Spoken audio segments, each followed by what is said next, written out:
First urban structure, कोई फर्क नहीं चाहे दिन हो या रात, कोई फर्क नहीं पड़ता चाहे हम गलत हो या सही, कोई फर्क नहीं पड़ता चाहे तुम जाए या ना जाए।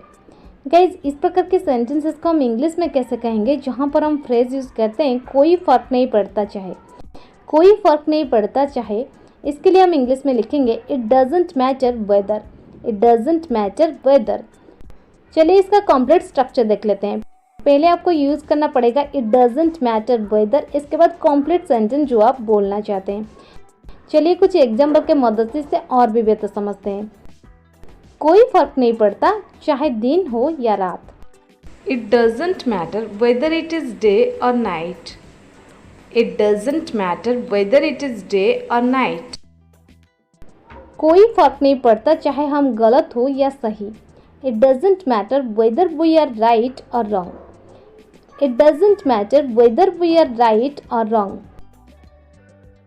कोई फर्क नहीं पड़ता चाहे तुम वहाँ जाए या ना जाए, it doesn't matter whether you go there or not, it doesn't matter whether you go there or not.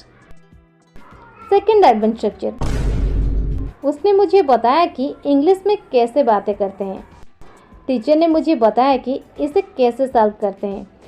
So guys, जब आपके सेंटेंस में कैसे करना आता है तब आपके लिए इंग्लिश में लिखना पड़ेगा हाउ टू। चलिए इसका कंप्लीट स्ट्रक्चर देख लेते हैं। आपको हमेशा ये बात याद रखनी है, हाउ टू के बाद हमेशा वर्ब की फर्स्ट फॉर्म यूज़ होगा। चलिए कुछ एग्जाम्पल के मदद से इसे और भी बेहतर समझते हैं। उसने मुझे बताया कि इंग्लिश में कैसे बातें करते हैं। He told me that how to talk in English. He told me that how to talk in English. Teacher ने मुझे बताया कि इसे कैसे सॉल्व करते हैं। Teacher told me how to solve it. Teacher told me how to solve it.